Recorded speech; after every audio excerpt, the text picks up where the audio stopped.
about in sales having a positive mental attitude and the value that has to your success. And I'm going to give you some tips, some tricks on how you can enhance your attitude, some particular step-by-step approaches that if you feel a certain way, you need to remind yourself you need to be feeling a different way.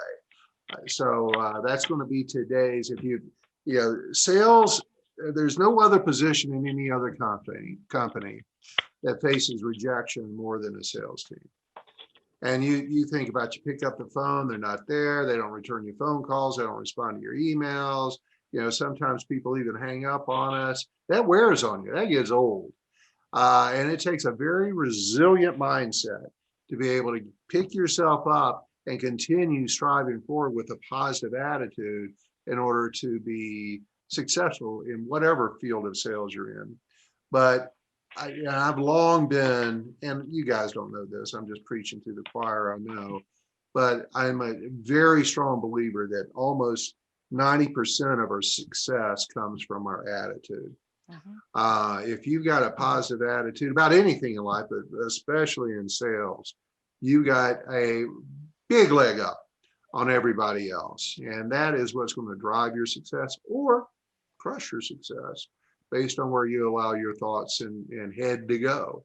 So this is very much a mental game. And Heath and Kathy can tell you much of my sales management training is around making sure we don't deflate the balloon of motivation that goes on in the head of every salesperson. Do we have to hold people accountable? Yes, but you can't pop the balloon of motivation. We've got to keep you at the proper PSI. So with all that, I'm going to share my screen and we're going to get started on positive mental attitude. So you guys don't know a lot about my background, but I got to tell you, there was once a little over a decade ago, almost going on 2 decades now, that when I started really falling in love and studying the art and the science of sales, one of the things I actually did was I literally shadowed the best salespeople I could possibly find and try to observe them in a way that I could capture their vital behaviors, their best practices, what made them the top of Pareto's law, which is the 80-20 rule. Why do 20% of most sales professionals create 80% of the sales in most organizations? And as I followed them around, I made notes and on my observations. I wrote down what they said when they said it from a process kind of standpoint. But more importantly, I noticed there were certain mental aspects that these top performers, these winners, these high earners, what they had, that when I went and I did the same exercise with underperformers, mediocre or underperformers, they were very different. And these vital behaviors, not only from a process standpoint of what they did, when they did it, and how they did it, but just how they approached their day every day. When you had conversations with top performers versus conversations with underperformers, they were very different approaches to those conversations. Different words were used, different energies were exerted. And so that's when I started really grasping the fact that your attitude in sales is a great deal, has a great deal to do with whether you're successful or not, whether you're having a good day or a bad day. And understanding that this mental fortitude, this ability to be resilient and strong and not let things bother you, let things roll off. Don't let things influence you. And in the end, we talk about this in this module today, is we forget sometimes that we have the ability and complete ability to control our own thoughts. And if you don't believe it, we need to start working on that, because the only reason why something makes you mad is you let it. The only reason why something makes you frustrated is you let it. And what I found in the highest earners, the top performers, was that when things went wrong, were they frustrated or mad for a minute, maybe? But then boom, that was just a reason to go back out and find a better path, brush themselves off, and go at it again. They did not let these things bother them. They just let it slide. And that ability to overlook and not hang on to emotions and bad experiences, to always look positively at things with a high level of optimism and approach their day every day with that mindset, was a huge part of their success, if not the majority of their success. We've got Erica joining us from the pharmaceutical and industrial sales. Sales is sales. I don't care whether you're selling cars or high-end textiles or pharmaceuticals or homes or whatever, anybody, software, all the different things that get sold out in America today. Sales are sales. There's core elements to all of it, and the single biggest commonality to the success and consistency across sales is how we allow ourselves to mentally approach it. So with all that, let's get into it. Most successful salespeople, they have a positive mental attitude. They have a different way of thinking than underperformers. And we're going to talk about that throughout this module today. So we're going to talk about the 4 things that I've been able to determine, the 4 things that mentally strong reps have in common.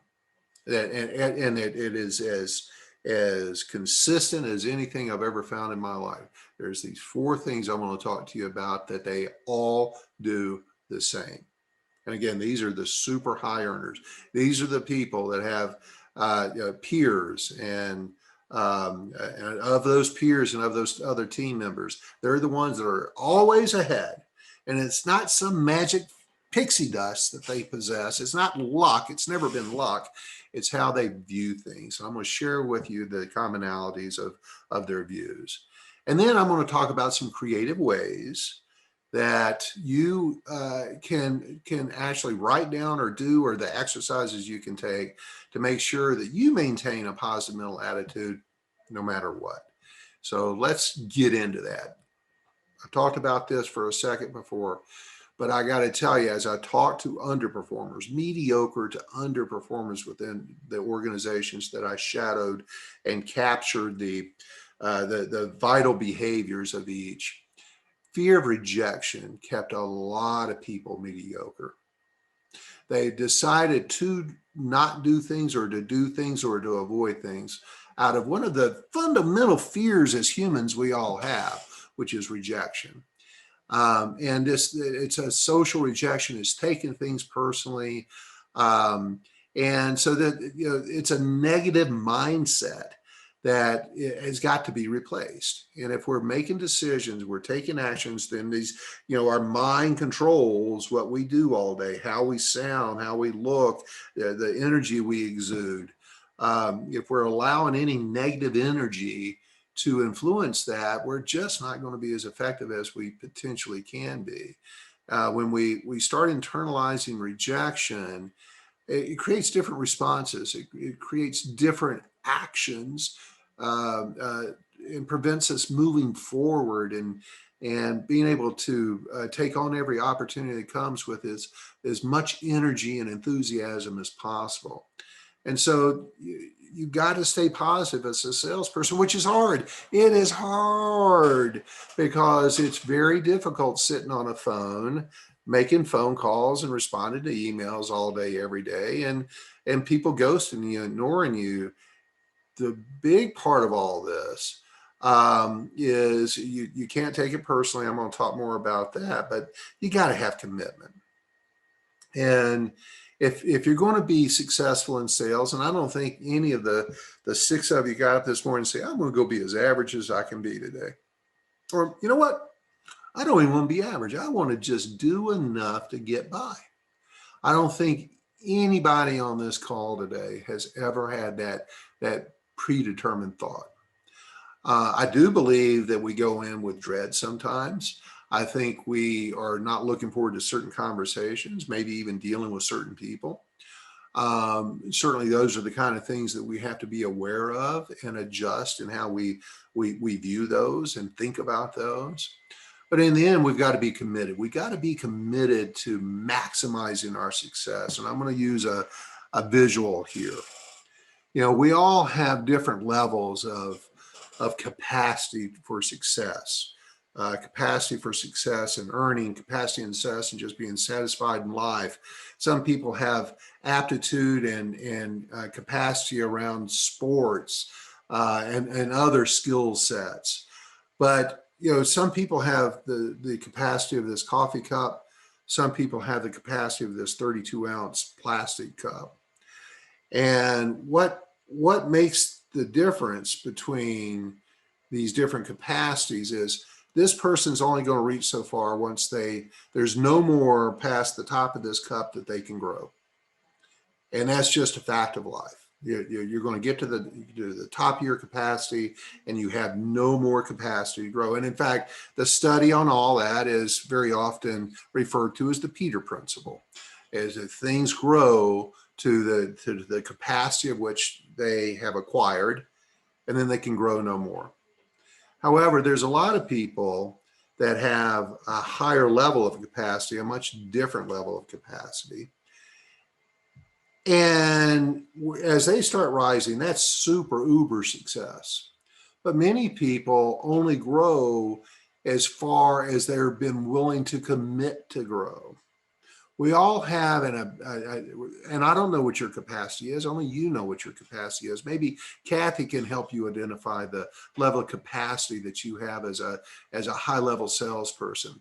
But as we learn and grow, and we go through training, we start using the techniques and the ideas that we learn from things like this, the books we read in, watching others, the advice we get from Kathy and Heath.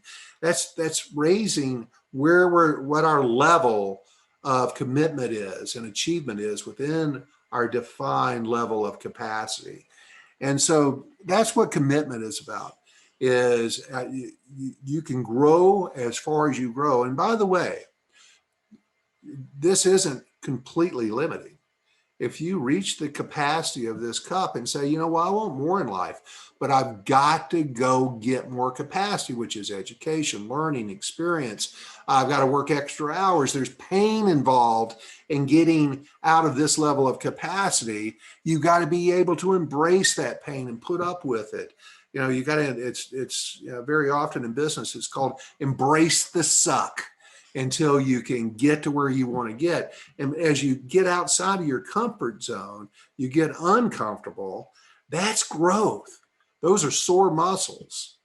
That's being hungry to get to the next level. And so you determine that. You determine that. Now, there are certain physical things that won't allow you to grow past your capacity. Like I would have loved to have been able to dunk a basketball, but I've got about a 6-inch vertical leap, which although I'm a tall guy, I'm 6'4", I've never been able to dunk a basketball because I do not have the leg strength. Compared to Muggsy Bogues, who was 5'3" in the NBA, who could dunk a basketball. He had a different capacity than me. So all that said, not to bore you anymore, underlying all this, if you're going to embrace anything we talk about today to get better at your mental attitude, how your brain is controlling your actions, your thoughts, your achievements, you've got to be committed to change. You've got to be able to embrace it, identify it, be willing to get uncomfortable and go do something with it. Because with that, you're going to get better. It just depends on what you want out of life. So, one of the things that holds a lot of people back is comparing themselves to others, right? You know, why do they have it and I don't have it? Why are they so much better than me? Why are they earning more? They're luckier, or they come from a better background, or they don't have the problems at home that I have. Horse malarkey. That's all self-limiting thoughts. You can do anything you want to. If you're able to eliminate, put those in a box, lock them up, keep them away, and determine yourself to go do whatever you want to do at whatever level you want to achieve it.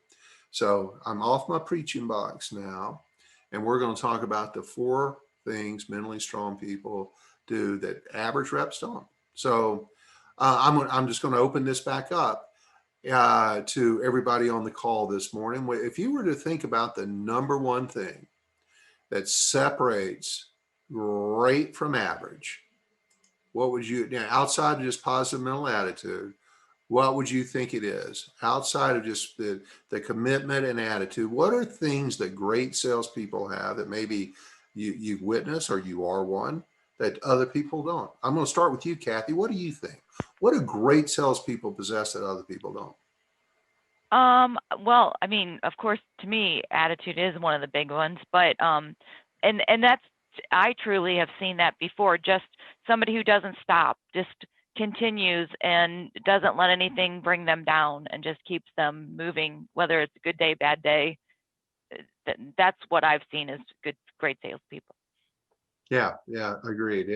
And Sarah, what's your views on this? I know you've not been in the sales field for a long time, but what do you, as you become more immersed in the professional sales, what do you think separates the best from the rest? Someone who has empathy. We've talked about that before in like our previous discussions. Just being understanding and being able to hear their side or understand their side of some things. Because I mean, you can have a great positive attitude, but if you're not empathetic towards that certain situation, I could see that going downhill really fast. Yeah, well said. Well said. I agree with you. And Barb, you've been in the design world for a long time. You've done some sales, you've worked with a lot of salespeople. What do you think separates the best from the rest? I think product knowledge is very important. Just a good understanding of what it is that you're selling and what all the aspects of benefits and features and everything is. Yeah, and knowing what you sell and being, that creates a byproduct called confidence. And that's another one of the more singular, the top level salespeople all have a high level of confidence in knowing your product, not being afraid of getting questions that you can't answer, because and we're going to talk about that very thing in just a minute, Barb. So thanks for preempting that. It's one of those things that we control our thoughts with. If we may not be seeing people because we're afraid of what they might ask us. So thanks for sharing all that. So those are all important. The ability, and also here are some other commonalities: the ability to build rapport, the guts and the smarts to ask tough, thoughtful questions, which is, to Sarah's point, is being empathetic, but I've got to understand specifically what your needs are. Being able to recover from rejection, and like a duck shaking off water off their back. Energy, and the endless energy to hustle. And I got to tell you, it's funny.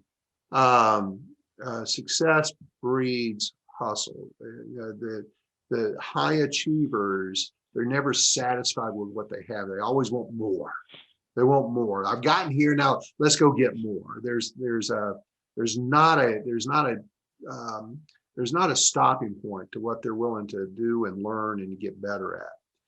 And then the other thing too is mastery of tools, which to some degree is, to Barb's point, product knowledge, and learning as much as you can about not only your product but your industry as well, and the people who make up the industry. And I call all that grit, and it's just being mentally strong and having a big dose of grit in your DNA, that we're just not going to let things stop us. And if I need to learn product knowledge, I'm going to learn product knowledge. If I have to work nights and weekends and spend time on the computer to learn more about the product because I don't have the time or the ability during my course of business during the day, I'm going to do that. I'm going to do whatever it takes to get what I need. So let's move into now outside of grit. Here's some definable things. There's some best habits, some vital behaviors that every top performer I've ever come across in over 20 years and working with thousands and thousands of salespeople. This is the number one thing that they have in common is they set goals. They have goals for themselves, but they're not fluffy goals. And I'm going to talk about that a little bit. Real goals, they set real goals that are measurable. They're specific. And so instead of thinking, I need to get better because I know I can be great salespeople do this. I need to increase my closed deal value by 55% by the end of the year so that my spouse and I can earn an extra $50,000 to have a baby. That's a real goal, is being very specific about it. And they write them down. There is a lot of studies, very deep studies in neuroscience and achieving goals. And a lot of people keep their goals right here. Even, a lot of business owners that I've worked with through the years, they've got goals, but they keep them all right here. And that again breeds mediocrity. It's amazing. In fact, I think that the last statistic I saw on this was goals are 92% more likely to be achieved if they're put in writing. Something as simple as writing it down gives you a 92% improvement in actually achieving that goal. So if you have goals either in life or in your career and you're not writing them down, I encourage you after today, please start capturing those. Kathy may utilize this as an exercise for all of you to go through together, which is always a lot of fun, to write down our goals. And those goals are generally things that are going to be something that are going to achieve something not only from a business standpoint, but from a personal standpoint. And we don't live to work. We work in order to live. And if we've got a life that we want to achieve, we generally, work is the conduit, is the fuel that we have to have in order to earn the income. Money doesn't buy happiness, but it sure helps. And in setting goals that not only tie your business aspects into your goal, but what is that going to do for you personally? Because when you marry that personal aspect to working that hard or going through some pain in order to achieve something more so than what you have today, again, it is much more likely to be achieved. But it's got to be quantified. There has to be a hard number attached to it. There needs to be the steps that you are going to take in order to achieve it. And the reason why I brought up maybe Kathy wants to do this as a group exercise at one point is when we share it, we're much more likely to achieve it. So writing it down and sharing it and then regularly updating the people we originally shared it with has a peer pressure effect to it. And again, improves the likelihood dramatically of that goal actually being achieved. And so what does a goal look like? There is structure to this. And I think we've hit on this in previous discussions, but who here has ever, just raise your hand, heard of a SMART goal?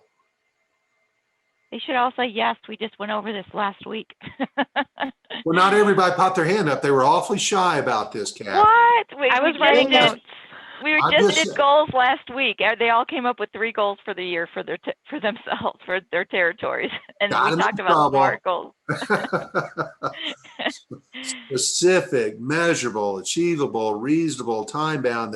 The A and the R are sometimes substituted with the actions being taken, or the accountability, the person accountable for it, or the R can sometimes be the person responsible for it. But for sales folks like ourselves, specific, measurable, achievable, reasonable, time bound. So Kathy, talk to me a little bit about some of the goals that were set with you. You mean from our, so what we did was last week, they all individually came up with 3 goals they wanted to accomplish for the year. And then in our team meeting, we went over each person's goals. So they were all different in their own ways.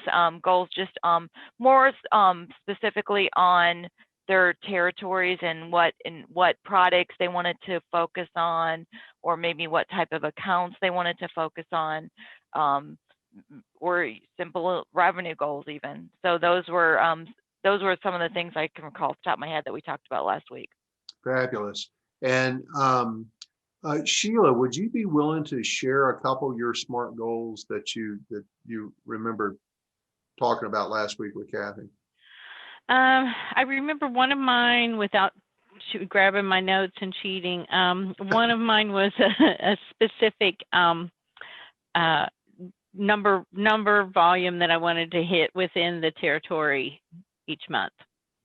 Right. And I threw out a number. I want to increase from last year's, particular month of last year. I wanted to increase that by 10,000 this year for each month. That was my number that I put out there.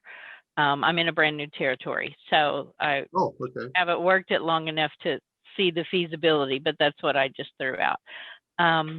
And I don't, without peeking back at my notes, I don't remember what my other 2 were.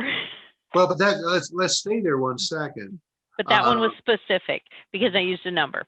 Yeah, and I was going to compliment you on that. It's very specific, and you've got a benchmark that you're comparing it to. It's over last year's sales. That's $10,000 per month improvement over last year. And as you started thinking about it, Sheila, what are some of the things you need to do differently, more of, less of, in order to have that kind of impact on your business? What are the actions you have to take? Well, for this particular territory, they've been a time frame without a rep. So I think just being accessible and knowing that I can help them out and they can come to me and they have somebody to go to, I think will help to kind of increase the business that's there, completely aside from the prospecting or bringing in new accounts. Okay. And so I heard accessible, and I know that's been a challenge in a lot of territories that are in COCO, is we haven't touched them enough, right? We haven't reached out and made enough contact with a lot of our accounts. And so part of that is, these are my words, not yours, but I know this is part of what you're thinking, is you need to build a relationship with them. They don't know you.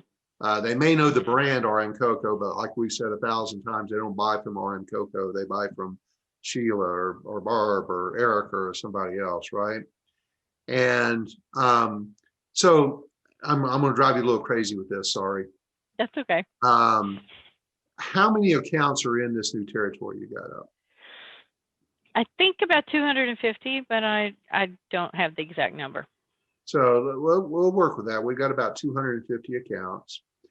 And how many attempts do you think, or how many phone calls or emails do you think per month it's going to take for you got to start laying out this relationship, right? You got to start building a knowledge base of those accounts, letting them know you know them, find out their needs. What does that look like every day? Have you been able to identify the people you need to call first, people you need to call second? What are your highest value ones?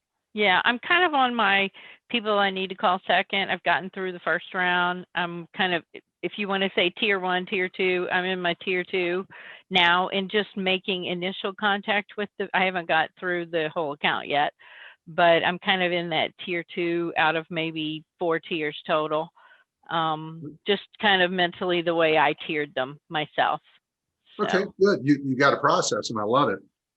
Yeah. And once you get through those tiers, how long, let me ask this differently. How long do you think it's going to take you to get through all 4 tiers? Probably a couple months. That sounds reasonable. And then what's phase 2 of all that? Well, then it's, initially getting through everyone, and then, what we're kind of geared to do here is more prospecting and just maintaining those. So some of those are going to need maintained every month.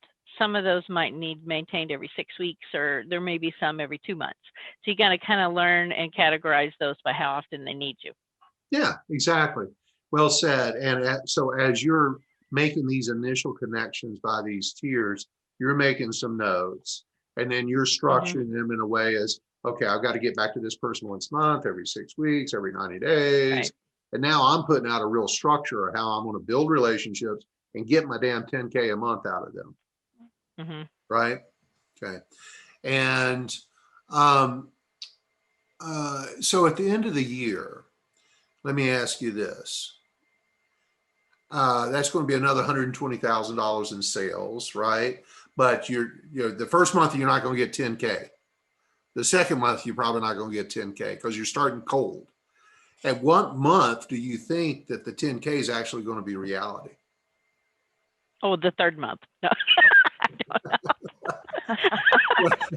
don't know. Well, I think you eliminated the first 2 bonds, so that's all I could go with. Well, you might get 1,000 in the first month. You might get 5 in the second month. The third month that you may be able to reach your projected volume goals out. Yeah. But understand it doesn't happen right away. Right. And every month is different. So I haven't been here a full year. So, I mean, even with our company, we're going to have our heavy months, our light months, kind of the cyclical, what time of the year we're heavy or light. And then I'm also basing on last year's. So it's going to be all over the place as to what this territory did the year before. They're going to have high months and low months. And if they had a really high month, a particular month last year, it's going to be harder to obtain that this year because you're going to be fighting uphill. Yeah. And is there I agree 100%. And is there a chance that you're going to come across some folks in your tier 3 or your lower priority folks that lo and behold, they should be a tier 2 or a tier 1 for whatever self-inflicted reason, we've ignored them. And so have you thought about a process to move people up and down tiers? Yeah, I mean, they're going to move all the time. You might have a tier 2 that goes out of business and then all of a sudden they drop off, or, with our clients, a lot of them are individual mom and pop shops. So we run into that. They could have been your number 3 customer last year, and this year they're retiring, so it's kind of all over the place with that. Okay. Yep. You're right. And then, Sheila, at the end of all this, as you start pumping this kind of volume out, it's starting to feel really good. You're achieving your goal. What's that do for Sheila? How does that change your life? In general, or yeah, I mean, personally, we work to live, right? Is there some goal personally that you're trying to achieve? Yes. It's usually income, right? But yeah, I have my second one in college, and we're realizing that we spent way too much putting the first one through college. My husband said we should have capped her so much per year, and we didn't do that. We just paid for everything along the way. So now number 2's in college, and we're mapping out the 4 years, going, okay, what do we got to have here to make this work? And of course, we have to be fair and equal. So we got to do for her what we did for the first one. We backed ourselves in a corner. That's second child syndrome right there, right? So okay. So we've got to hustle. We've got to create that grit to make sure. We have to increase what we're putting in every month. And hopefully they're going to go to a state school, so it's not too expensive. I'm looking at Harvard or Yale, right? So okay, great. I love that. So part of your motivation, your internal motivation, is to make sure your child gets doesn't have to go borrow $100,000 to have an education. Right. There's probably folks on this call today that's starting out their career deeply in debt because of their college education costs, and that's tough. Sarah's rubbing her head, Yeah, and so Sheila, you're doing something that is so terrific in setting your kid up for life, in that you're making some sacrifices and doing the things that you need to do to make sure they're not starting out behind this wall of debt. And I bet Sarah probably voted for Biden because he was going to cancel college debt. And damn it, he hasn't done it yet. So I don't know what he's waiting. No comment. Hey, listen, my wife has college debt, and I was, come on, man, let's cancel that stuff. So anyway, I don't know that we'll ever see that. So thanks for sharing all that, Sheila. Appreciate that. So being clear on your earnings goals, and I'm sure, Sheila, I'm not going to delve into the personal aspects of it. There's a dollar amount that you know that you're going to need to start achieving in order to take care of the kids' education. But here's something that's very different about top performers and mediocre or bottom performers. When I ask salespeople, what would you like to earn? Most of the time I get something like, well, I'd like to make 6 figures by this time next year. And I'm like, 6 figures? I'd like to make 6 figures, really? What does that even mean? And so that's a wish, not a goal. And when I hear somebody wish to make 6 figures, I know that they're not going to hit the 6 figures. But when I hear Sheila say, I'm going to get 10K more per month out of my existing accounts, and I've laid out the tiers, and I've laid out the number of phone calls and the timelines and the questions I'm going to ask to start building the relationships and getting these folks to ordering more, and not only more, but more often, then I know I've got a salesperson who is focused in on the right things that is going to go achieve that goal. Sheila's not wishing it. She set a real goal. So I didn't ask Sheila what she wanted to make because that's too personal, but a winner. My top performers that I've worked with for years and years, they're going to respond to the same question. It says, my goal is to make 110K this year. And that's a specific measure. That's a specific measure. When I write my own business goals and personal goals each year, I've learned that they've got to be very specific, or we're just wishing.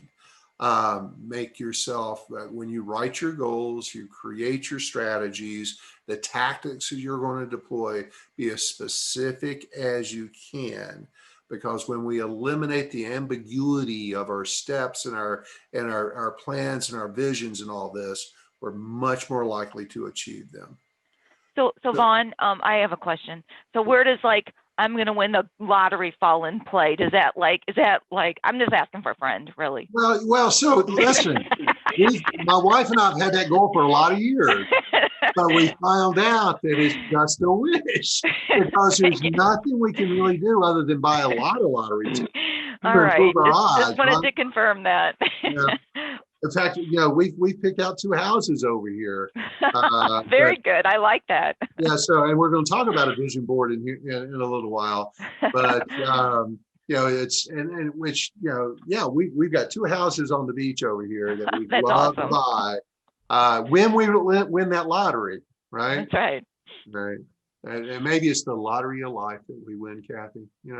That's so sweet. So self-awareness, and I talked about this around this in the beginning of this conversation today, is we've got to understand we control ourselves. Nobody else controls that. I've been working with a gentleman in Montana for about 4 or 5 weeks now, and who was a problem person in his organization. He was third in charge. He was one of the founders of the company, and he couldn't control his emotions. And because he couldn't control his emotions, or he wouldn't, I shouldn't say couldn't, he wouldn't control his emotions. He was creating a lot of dysfunction, a hostile work environment. In fact, the partners were, I was a last resort to try to get this guy turned around and create some self-awareness for him, so he understands that how he is behaving now is going to create a outcome that he's not going to be very happy with. Nobody's going to be happy with. And as we've worked through it, he's been such a great student, because he all of a sudden he has embraced the concept of if I understand what I'm doing to others in my outburst and my raising my voice and being too aggressive and acting the way I've been acting, I can control that, because now I understand the effect that I'm having on others. And and I talked to his two partners on Monday, and they were like, this is miraculous. We're watching him behave around other people like we've never seen him behave in the 5 or 6 years we've worked with him. And this is somebody that came into working with me as his coach, as somebody who thought he knew it all, had it all, and everybody else was an idiot, literally, that he was king of the world. And as I started explaining to him the ramifications of his behaviors, he was smart enough, astute enough, and he has enough grit to embrace that and go do something about it. So from a sales standpoint, you've got to practice self-awareness. You've got to monitor your own thoughts. You've got to monitor your own behaviors and understand how those thoughts and behaviors affect those around you. They affect you and they affect those around you. And when things are starting to get really exciting, or you're starting to get worked up about something, good or bad, we've got to learn to slow ourselves down a little bit. We've got to set realistic outcomes to things. We can't be overly optimistic. We can't be underly optimistic. We've got to make sure that we face that iron ball of rejection.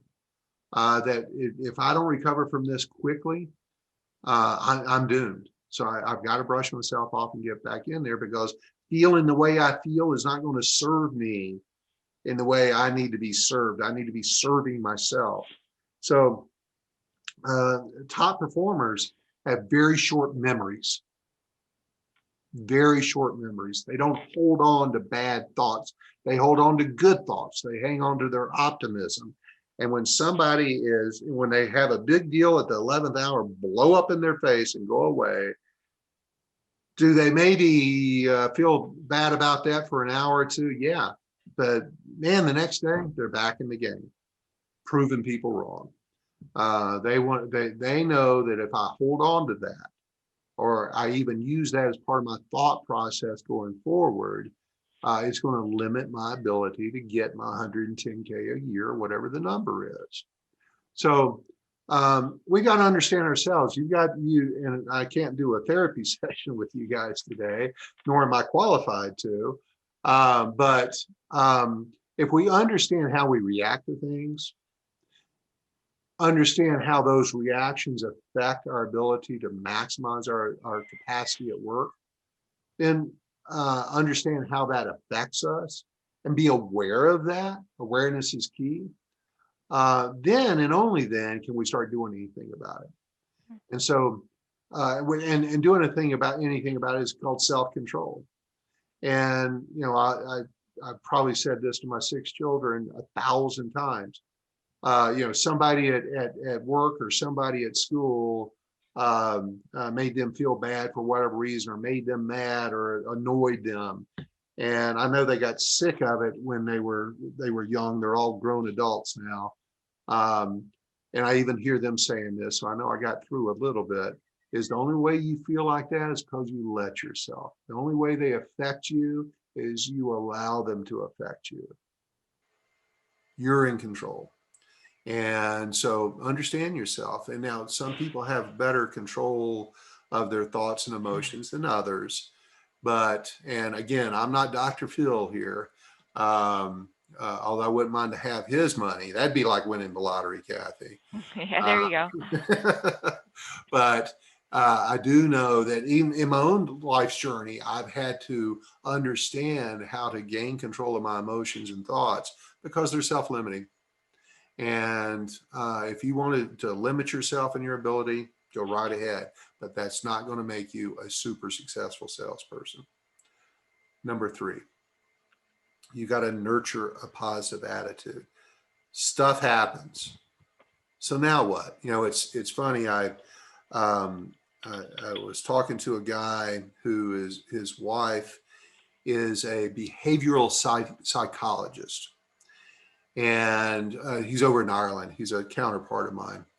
And one of the best lessons he ever learned from for sales training, sales management training, is from his wife cognitive therapy that she does. And she actually works with kids in prison. So I can't imagine how difficult that job is. But her big question is, well, okay, now what?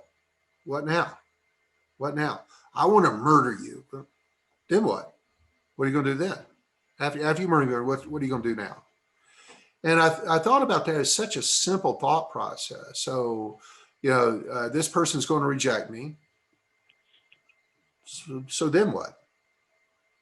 What have I lost? What have I gained? How's that going to affect me in the future? I mean, we've all heard this. Things, you know, life ain't fair. Things don't always work out the way we hoped, or maybe even we planned. Where life is full of obstacles, and it seems like when things are going their best, all of a sudden a gigantic boulder gets thrown into our life. But we can't give in to anger. We can't give in to self-pity. We can't give in to rejection. We can't give in to other people intimidating us or making us feel bad. Because that's allowing them to control us. We have got to be in charge of controlling us, not somebody else. Don't allow somebody else to control your emotions and thoughts. And so it's super, and that one thing is the biggest reason why you got to commit as one of your goals, and it's got to be reasonable, to make sure that you build into your goal, okay, what's going to go wrong? We've got to look for the unintended consequences or situations. We've got to keep those in our mind, because if we're not prepared for it and it happens, that's going to be a setback. If we're prepared for it, it's going to be a minor setback, because I knew this was coming and I've already planned for how to get around it. Or I get caught up in the negative emotion of this obstacle being thrown at me, and I spend days, if not months sometimes, you know, worried about what I could have done different. Why did I allow that to happen? Why do people do this to me? Those kind of emotions that are not productive at all. But if we really think through our goals and our journeys, the steps, the tactics, the strategies, what's going to get there, make sure you're thinking about the things that are going to go wrong. The more prepared you are mentally, and sometimes physically, for that to happen, and then think about what you're going to do when it does happen. What's plan B? We always have to have a plan B. There's a term in the military. It's, you know, plans are great until you start taking live rounds fired at you. Then all those plans go right out the window, and you've got to figure out what you're going to do now. So, and being optimistic or being pessimistic, those are learned styles of thinking. We have complete control over that. Michael Carr is joining us. So keep that in mind. I just want to pause 1 second. on this is deeper than we normally talk, and this is more personalized than we normally talk. But does anybody have an example of a time that they've caught themselves with a lot of negative thoughts or a lot of baggage that they were carrying around, and they found a way to discard that and move on with their lives?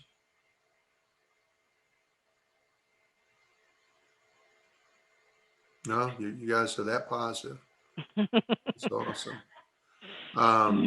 Well, go ahead. Well, so it's prior to working here, and I still work part-time in retail, and I've gone from very stressful days at my previous job to having to go and work retail with other customers and just having to stop that train of thought, because I mean, it's sales, it's retail. And so you're working with people and you can't let your bad day, be spread, I guess, and put your attitude and to working with these other people that have no idea as to why you're cranky or why you're upset or to why you're being rude or off-putting. So you just have to stop and almost like compartmentalize and put your mind in a different mindset. So, and go forward from there. Yeah, it's a good example, Kat, because it's just not going to serve you. Nothing good's going to come of those kind of attitudes and behaviors ever. And sometimes in life it's little things that slip us up, and sometimes it's big things in life. I've had them both. I've had a lot of big setbacks. I've had a lot more success, and I think my success has come from my ability to be resilient and get back in the game and not let something stop me, or being willing to take a different path to get to where I want to get. But I'm going to get there. I don't give up, and we've got to feel that way in sales all day, every day. So, Mike, glad you joined us. So I don't know whether you guys are familiar with the philosopher Jim Rohn. He's often quoted in the world of business and sales. And here's the other thing that can influence how you feel and how you think if you allow it to. And one of his very famous quotes is, "You are the average of the 5 people you spend the most time with."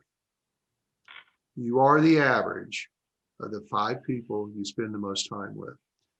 And I know you guys have at some point in your life said, well, he just started hanging around with the wrong crowd. Somebody that was a great kid, and I've got a very good friend of mine right here in Long Beach, California, who had a son, star football player, had a full scholarship to Boise State, quarterback, good looking, athletic, and he fell into the wrong crowd. And now this kid's in prison. And it was like night and day. I mean, here's this great kid, had the world held by a string and was controlling everything, started hanging around with the wrong people, and did not have the mental ability to realize that fitting in, or these people were influencing me negatively, and getting away from that led him to prison. That's an extreme example. But you choose who you hang out with. And through life, there are people that we really enjoy being around, and there's people, maybe even family members, that we have to tolerate. But make sure you're hanging out with the right people from a business standpoint. People who are supporting you, who are encouraging you, that have a positive mindset. Because, again, back when I had a lot of managers that I was responsible for, and somebody often would come to me and say, well, I just heard that so-and-so is talking about me behind my back. So, well, I need to go do something about it. Why? They're entitled to their opinion. Why does that bother you? Are you doing the right thing? Have you done anything wrong? Is there something that you're not doing that you should be doing? And if the answer is no to all that, what are you worried about? What somebody else thinks about you is not that important if you're doing all the right things. That's their opinion. That's their opinion. And if you're doing things the way that is expected of you morally, ethically, from a job responsibility standpoint, who cares? Who cares what somebody else thinks about us? However, we, in our early teens is when all this gets wired, it's social acceptance and that sort of thing. And sometimes we make that bad decisions even deep into adulthood of who we're around.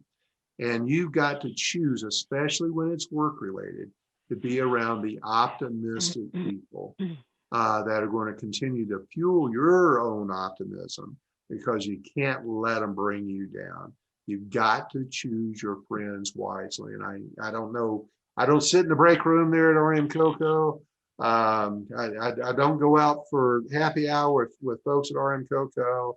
We're going to be, people are going to be happy about certain aspects. They're going to be not so happy about others. But if you've got a group of folks that you're regularly seeing that do not have the right attitude, you want to separate yourself from them, because it's going to bring you down. You won't know it, but it'll happen. You've got to take control, because depressed people, they have this external focus of control. They think that they're a victim. Everything bad has happened to them, and they have no control over. And it's the opposite is true. Now, in some cases, depression is certainly medical, but people who get down all the time, who are pessimistic, that don't take accountability for themselves, that's all on them. And they can always change that. Or do they have the grit to change that attitude? That's the difference between success and failure. And so, here's where mentally tough and positive people go, is when business gets tough. Well, we find other ways to improve our business. We're going to have to change our routine. We're going to have to redouble our efforts. We're going to have to do something different, because what we're doing now, it's not working. So maybe you want to go meet with some mentors, some other influencers in your life to help you get reestablished onto a clearer, more successful path to success. Maybe you need to work different hours, more hours, less hours. You need to come in earlier or stay later to improve your outcome. Or maybe you need to go educate yourself. Maybe you need to take some additional training. Maybe you need to go spend time, join industry associations, so you're around other people that you're through these interactions. You're going to learn more about your customers, about the product, about the industry. Do something to improve yourself. Don't just let things happen to you. They go find ways to turn the tide. Optimistic salespeople take control. They understand they're managing the results. They don't have excuses. And optimism is a soft skill. And you've heard of PQ, or emotional intelligence. It's a level of intelligence that is 100% in place with every successful salesperson.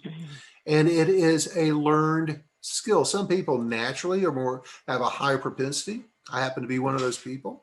But I've seen and I've worked with lots of other people that once they set their mind to be more optimistic and looking at things through a different viewpoint, through a clear piece of glass without all the clouds around, they tend to be able to start moving themselves in a more positive way. They look at adversity as just a challenge. When adversity happens, they realize they're not going to allow that to have negative effects on them. And again, the people we're surrounded with sometimes, if not all the time, have an outcome on us, a physical, mental outcome on how we're thinking. And we're allowing them to create some attitudes and mindsets. We've got to make sure we're avoiding that. Because when you're optimistic, when you're confident, when you're optimistic and you can achieve anything, well, listen, you're going to make more money and you're going to be more successful. It's 100% of the time bred into and is a behavior exhibited by very successful people. So here are here's number 4. They commit to always being learning. The most successful people are always looking to learn. and they spend some time every day of their life learning. And it's about their product, again, about their industry, about selling, about marketing. Great and highly successful people are very curious. And they're always looking to learn more. We have an unlimited capacity for learning. And in short, highly successful people are very coachable.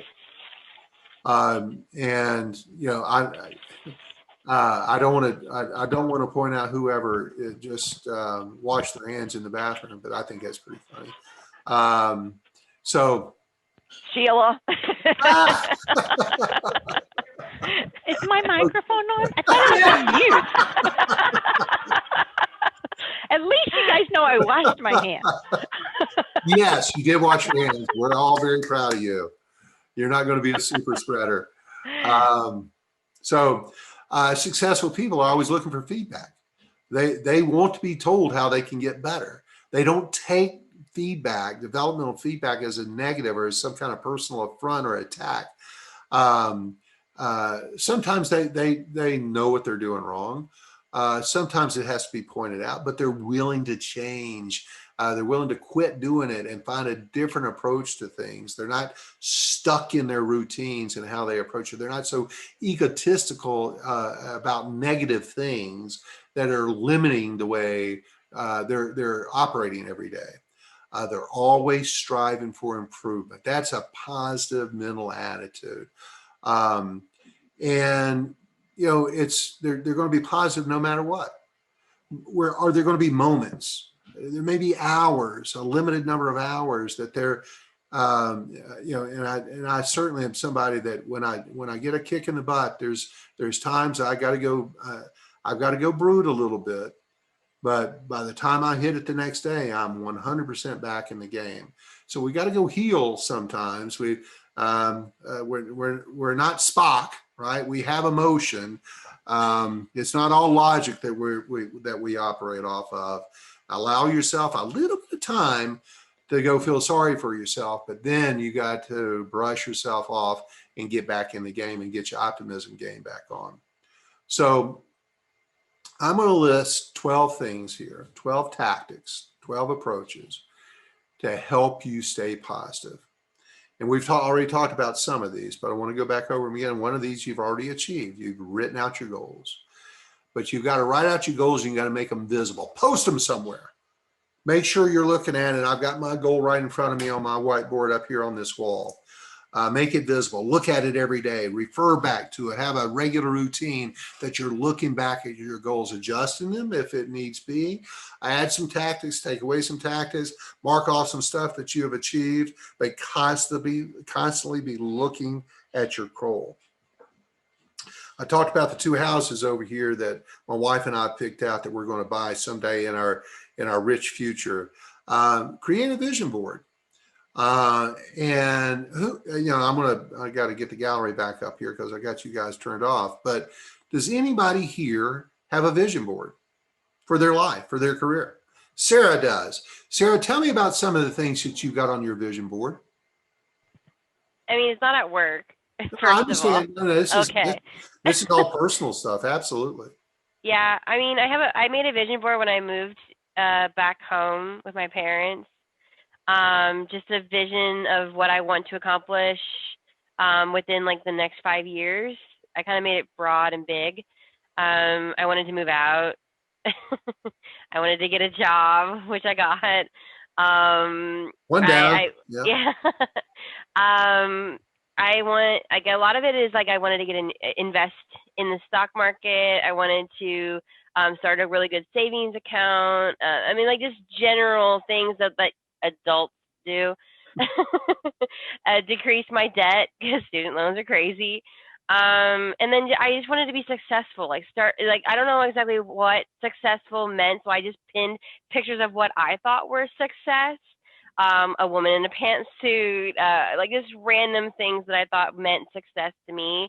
And it just makes me happy when I go in my room and I see it on the wall. I'm like, okay, I'm checking my boxes. I'm getting there. Because I did it in college too. Like when I made a vision board in college, it made it easier for me to see the big picture, and to see what I really wanted to strive for. I mean, obviously graduation was the number one on the top of that board, but I got there as well. So it definitely, like, even in like school, I just had it in my brain that I needed to make a vision board every year and be successful to try to make it happen. I'm so impressed with that, Sarah. Thank you for sharing that. Thanks. And do you update it every year?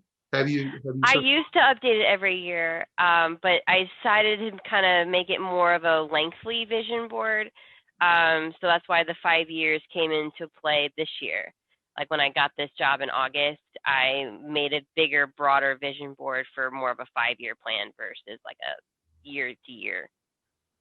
Very good. It gets added. I added something to it like recently, but No, would you mind sharing that? Sure. It was more geared towards my territory and my work. Okay. So I wanted to make 100% on my monthly goals. So 100% meaning I wanted to get to that 100% mark in sales. So I literally just have a huge 100% sign on my board. Awesome. That's a great approach. Good for you. Good for you.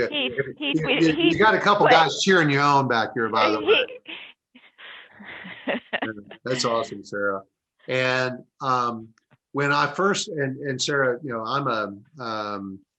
I was never a huge fan of the vision board until a few years ago. And my wife, who is a coach, a life coach, and she there's no more grit in anybody on the planet than that woman has.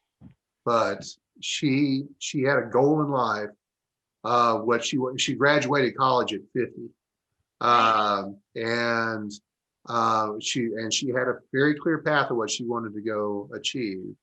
And part of her own coach had her do a vision board. And I thought, come on, really? But then I started thinking about it and seeing how she interacted with that. And I said, you know what? That's pretty cool. And so I adopted the same practice. And I think it is really cool that you do that. Anybody else? A friend of mine introduced it to me. Like when I first started college, she did one. And I was like, what are you doing? She's pinning up random images and sayings all over the wall. She goes, my vision board. And I was like, well, what exactly is that? And she described it to me. And she was in psychology. That was her degree. And I was like, okay, that's interesting. So then I did it the same thing, and I've kept it as a reoccurring thing. That's awesome. It's a great habit to have. Thanks for sharing all that. Oh, you're welcome. Having a strong foundation. There's a foundation of knowing what you want to be and where you want and how long it's going to take you to get there, and surrounding yourself with the right people. Not taking life so seriously. Incorporate a little humor into your day. It's okay to be lighthearted. You don't have to be so serious all the time. Yeah, I got to tell you, number 5 on this list. If I have a tough day, I know this is my go-to. I grab my ear pods. I throw them in. I put on my favorite band. I might pour vodka. Go out here on my balcony and look at the water. And I got to tell you, it's magical how in 15 or 20 minutes I'm out of my funk. So put on your favorite playlist. Maybe even at work if you have the ability to do that. Listen to some music. It changes your mindset. It'll put you into a different spot. It's being able to redirect your thoughts, and music is a great way to do that. So look at all your mistakes as not failures, but as learning opportunities. That's how we learn. And I'm not proud of the fact that in my life I've had more businesses fail than successful, but I've had enough success that I feel pretty comfortable about what I've achieved. But if you look at my career, I think there is, out of the 14 companies I've worked with in my life, maybe 2 that are still in business, right? And of course, they all went out of business after I left. That was the problem. um, you know, I used to say to people at CarMax, you know, people would say, "Oh, you used to work for CarMax? We love CarMax." And I said, "Well, listen, if you went to CarMax and you had a great experience, you're welcome. And if you went to CarMax and you had a bad experience, must have been after I left." So, but it's but every one of these failures, I learned something from. I've lost hundreds of thousands, not millions of dollars in my life to failures, or what could have been failures of companies, but I've learned what not to do the next go around. So it was an educational tax. I'd like to have all that money back, and optimistically, I believe 100% wholeheartedly that every one of those business ventures were going to make it, and they were going to be wildly successful, but they weren't. And so you move on. But you can't be afraid of making mistakes. That keeps you limited in your activity. That keeps you small. You got to be willing to dare a little bit from time to time and go make stuff happen that you're uncomfortable with. It's got to be a measured approach to things, but you got to think it through. But if you know, there's nothing wrong with making mistakes. I used to say in business too that I'd much rather have somebody that I have to pull back all the time rather than somebody I have to push. And go be that person that somebody that you just, you know, you've got boundless amounts of ideas and enthusiasm to go get things done, even if it doesn't always work. Shameless self-promotion. I've got a drawer over here in my file cabinet that has every award, every plaque, every nice letter, every recognition I've ever gotten over the past 30 years. I've got another drawer that's got all my childhood and teenage pictures in it, from the sports awards and the citizenship awards and the recognitions for different things, and even seeing those pictures of me getting an award from the principal or something like that. That's self-promotion. And every now and then we've got to go back and realize that we've achieved things in our life and remind ourselves of those achievements. So hang on to those visual elements that you can go back and remind yourself of how darn good you really are. Even if it's a limited amount, maybe it's a goal to go earn some more. But there's 2 or 3 letters in there that if I ever start feeling a little doubtful about my ability, I go read those letters, that all goes away. Prioritize positive connections.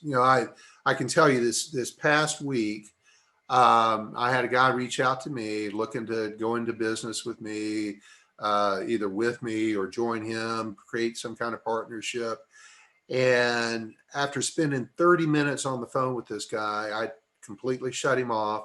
I gave him the hour and let him keep droning on, but it wasn't a guy that I wanted to do business with. The people I want to do business with are people that are positive, that have the same or similar mindsets to me. And then the other thing too, in fact, I texted 2 guys that I worked with 20 years ago this morning. I wish them both happy birthday. Staying in touch and maintaining those positive relationships. And because those are positive people I want to stay in touch with. Those people bring me energy. And they both had a funny thing to say back to me. They make fun of me all the time, but it's all in good fun. And looking at your coworkers and finding out or finding things that are inspiring. Kathy's going to be inspiring. Mike's going to be inspiring. He's going to be inspiring. Everybody's going to be inspiring. There's things that that everybody can bring to us from an inspiration. And so utilizing your network, your world around you to find inspiration to get to the next level. Sarah talked, or I think it was Sarah earlier this morning that talked about, we're not here to sell anything. We're here to help businesses get better. We're providing a service. We're helping these small businesses achieve more. we're determining their pain, we're determining their needs, and then we're providing them with a solution. That solution is going to gain them sales income and profit. And so remind yourself that you're not selling anything. You're providing a life's needed service of helping these folks that are your clients to be better at what they do. And the last thing is quit should never be in any of us. Quitting's easy. And don't give up. If you've got the right positive mental attitude, quitting's never an option. You'll find another way. There's always another way. So with all that, I'm going to pause this thing out here for a sec and turn this over to you guys. Heath's not talking today, which again, that's fantastic. We're good with that. That's fantastic. But Kathy, I'm going to start with you again. Going through all this morning, which is very different than what we've talked about in the past. But tell me a couple things that reminded you of something you needed to pay more attention to and maybe start using more of in the future. Well, that's challenging for me because a lot of that, I believe, this is one of my favorite topics as well. So, I think one of the things what I'll talk about is something I've always done and I want to continue to do it, I guess is a good way to do it. So in everybody that I've touched in all my career, I like to look at people and take the good things from those people, right? So you look at somebody and we all have our weaknesses, right? And I like to take what's good from somebody and that's what I want to move forward and learn from and try to learn to do something like that. And then the things that I don't really think, oh, that's not really how I want to be, I just kind of brush it aside. So for me, it's not really something new. It's just something that this all reminded me of that, to just keep continuing to do that, no matter how far you are in your career. Yeah, that's awesome. Thank you for sharing that, Kathy. Grace, what's something you picked up on today that you feel like would enhance your career or your life?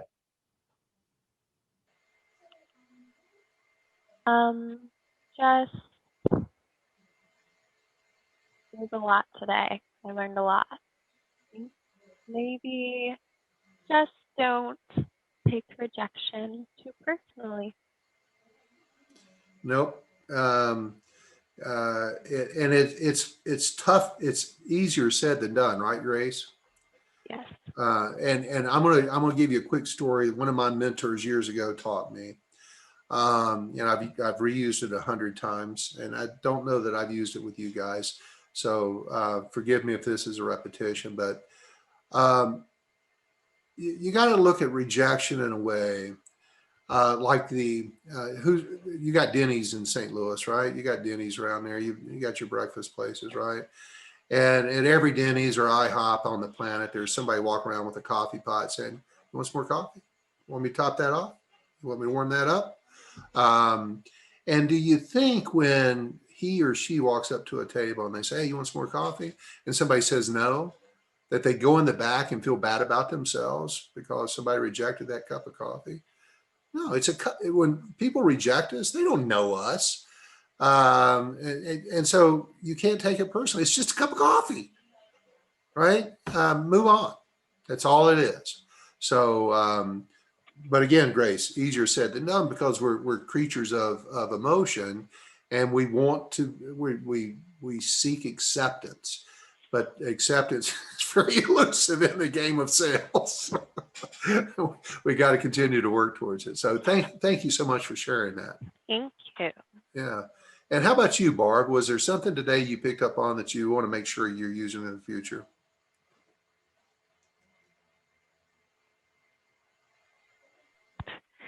A lot of what I've heard today is I've heard over and over, but it's great to reiterate it, to learn it again, to repeat it, to keep it as a part of who I am and what I am.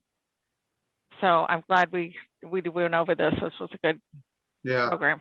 And was there anything you heard today that said, you know what, I've got to keep that in mind in these first 30 or 60 days in my new job? I think setting the goals is going to be the big thing. Okay, excellent. I agree. How about you, Erica? What did you pick up on today you want to make sure you're keeping in mind? the thing that really resonated with me was always commit to learning. So I have a lot of product knowledge that I need to pick up, but that's okay. I'll get it as long as I'm eager to learn, and as long as I'm committed to putting in the time. It'll all come. So I think that's good on a professional level, and then also just in my private life. I mean, there's all kind of things. I think that as long as you're learning, you're constantly evolving, and I think it helps. Keeps me young, and so that's just something that really stuck with me. Yeah, thank you, Erica. Well said. And yeah, these next couple months it's sometimes going to feel like you're drinking from a fire hose, right? Right. Exactly. Yes. But patience. Yeah. It'll all come. How Right. about you, Kat? What did you pick up on you want to make sure you're paying more attention to today? Spinning off a bit kind of with Grace, like the taking things personally, but like when something, like bad happens and having a shorter memory, I have a hard time letting things go. Especially and that's pulling from family life growing up with a lot of siblings and holding grudges. And I've always been the forgive but don't forget mentality. So kind of making that transition of it's okay to forget and to be able to move on in this case is a pretty big one. And then I'm very big on setting goals, but just writing them down, I think was the kicker there. Because you always have those goals and you put them in the back of your mind, but when you physically do it and you write it down and then you look at it over and over again, it's that repetition that really helps it stick more. Very good. Very good. Thank you for sharing that. And Sarah. Hi. What did you pick Hello. up today? Hello. That's a great question. Sometimes I come across one. Same. I really don't. I mean, I don't want to repeat everybody else's statements. I feel like I'm always when we introducing a whole new product, a whole new hardware line. I'm still fuzzy on the details, so keep learning on that one. Maybe would be the one thing I've come across for today. I never really picked out goals that were geared towards work, always personal. So learning more about how I can make my goals more work oriented as well could be another one too. Yeah. Rejection is every day. Everyone deals with rejection every day. Especially with cold calls. You constantly get rejected on cold calls. I'm learning how to respond to it. So that could be another one as well for me. I grew up being rejected all the time. I was in choir and I was in the performing arts. So you're constantly rejected for that. But definitely learning how to respond to a specific type of cold call rejection could be another one.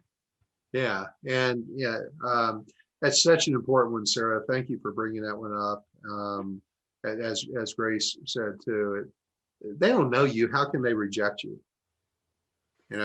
It's not. Yeah. They don't even know you. So, but we all thrive on acceptance. So that's part of affirmation.